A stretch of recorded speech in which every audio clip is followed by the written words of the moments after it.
ఇదివరకు పల్లెల్లో చదువుకుని పట్టణాలకి లేకపోతే విదేశాలకు వలస వెళ్ళే వాళ్ళ గురించి అప్పట్లో ఒక డైలాగ్ సినిమాలో వాడారనమాట. పల్లె పొమ్మంటోంది, పట్టణం రమ్మంటోంది అని. ఇప్పుడు విదేశం పొమ్మంటోంది, భారత్ రమ్మంటోంది. భారతదేశం నుండి ఇక్కడ చదువుకుని ఇక్కడ ఉద్యోగాలలో తక్కువ జీతాలొస్తాయి అని జెప్పేసి డాలర్లలో జీతాలు, యూరోల్లో జీతాలు తీసుకోవడానికి విదేశాలకు వెళ్ళినటువంటి వాళ్ళు క్రమంగా ఇబ్బంది పడుతున్నారు. కష్టపడే మనస్తత్వం ఉన్న భారతీయులు అవమానాలకి, అవహేళనలకి గురవుతున్నారు.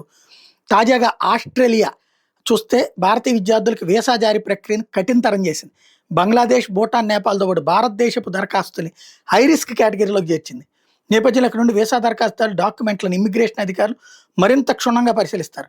ఆస్ట్రేలియాకు చెందినటువంటి సరళీకృత విద్యార్థి వీసా ఫ్రేమ్‌వర్క్ కింద భారతీయ విద్యార్థులకి ఎవిడెన్స్ లెవెల్ 2 నుంచి ఈ నెల 8 నాటికి ఎవిడెన్స్ లెవెల్ 3కి మార్చారు.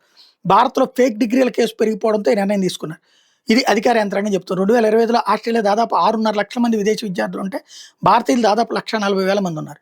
ఇక్కడ డిప్లొమా కోర్సులు లేకపోతే ప్రైవేట్ విద్యా సంస్థల్లో చదివి కూడా దొంగ సర్టిఫికెట్లతో అక్కడికి వెళ్ళిపోయేసి ఉట్టి చదువు కోసం కాదు వెళ్తుంది.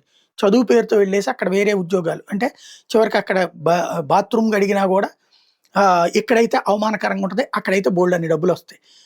ఇక్కడ ఒక పిజ్జా సెంటర్లో పనిచేస్తే 10,000 వస్తే అక్కడికి వెళ్తే 1,50,000 2 లక్షలు వస్తాయి.